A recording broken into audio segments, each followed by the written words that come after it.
Scopesy Squad, what's poppin'? Welcome back to another video. Today is day 8 of January, day 8 of 2021, and we've been cranking out videos like baby boomers cranked out kids in the 40s. Pause.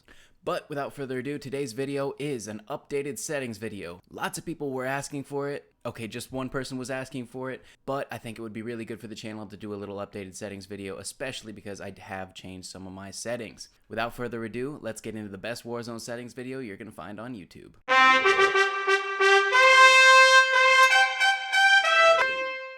Alright guys, the settings that I'm going to show you today are the best general Warzone settings, just the defaults that you should make sure that you have on, and then I'm going to go through my controller settings as well. Now I am on PC, and if you are on console, some of these might be a little different, and if you play mouse and keyboard, you can still use the general settings, but obviously the controller settings aren't going to be much help to you. One of the most important things, and something that some people often miss, is to change your minimap shape to square from circular. The community has worked out that you actually get 21% more coverage with a square map over a circular map. Next up, we have the colorblind mode. I run Deuteranopia, and I do run an NVIDIA game filter as well. I have a video showing you how to do that down below. You can also run the Tritonopia if you're not running a game filter or if you're on console, and it will help you see a little bit better in dark places such as Superstore. However, it does give everything an oversaturated red tint, and some people may not like that, especially if you're streaming. The rest of the general settings you can leave the same, and now we're going to move over into graphics. Now the first block of settings depends entirely on your PC, but make sure that if you're running a dual monitor setup, you're switching to full screen borderless. That is going to allow you to move your mouse from one monitor to the other without pressing the Windows key and without exiting the game.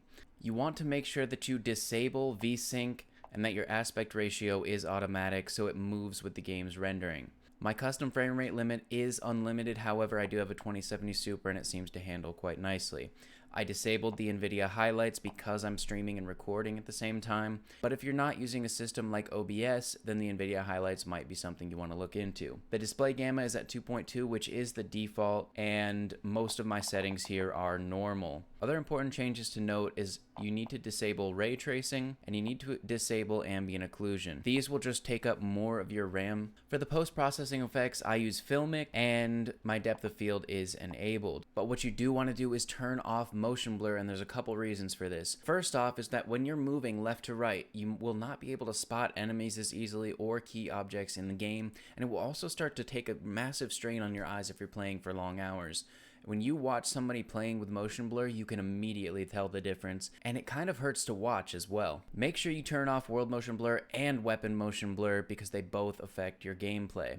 I turned my film grain to 0, there's really no need for it, and it just takes up more RAM. Now on to controller settings. Now keep in mind, most of this is personal preference. There's a few things that you should be doing regardless of your play style, but more often than not, people have different comfort zones in terms of sensitivity, so I'm gonna gloss over that. I'll show you what I do, and if you want, you can try to copy it, but like I said, find the rhythm that fits for you, and you will notice big changes in your gameplay. I've had my controller for a while, so I run a 0.15 dead zone, I run a 1010 sensitivity, I've gone back and forth between 6.6 and max sense, and I liked both of them. Right now 1010 is where I feel the most comfortable, but it's up to you. I run a 0.7 ADS speed so that when I'm tracking people, aim down sights, it's much easier for me to hit my shots.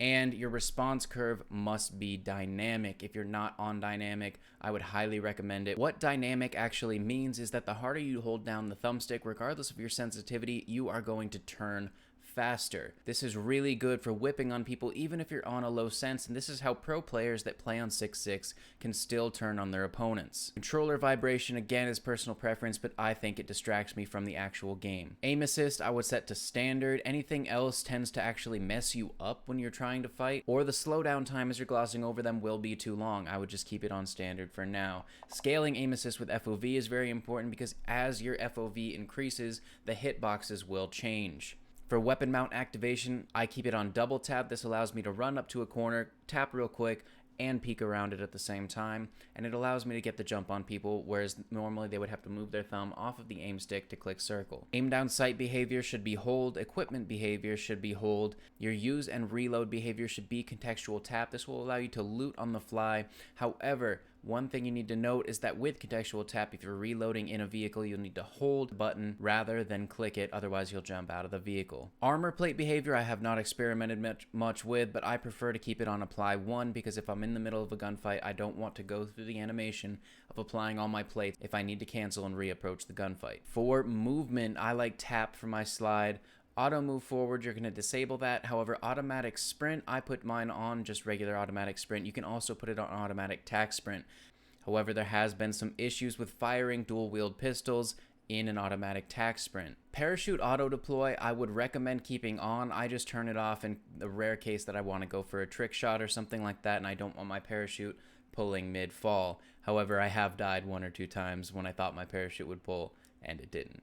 That's going to wrap it up for today's video, guys. If you want to see more content like this, make sure to let me know in the comments and I'll do more tips and tricks and how-to videos. If you're looking for an advanced movement guide, I do have that on my page as well. It's one of the first videos I made and it's how to get better at Warzone, an advanced movement guide showing you how to bunny hop, how to snake, and also how to slide cancel.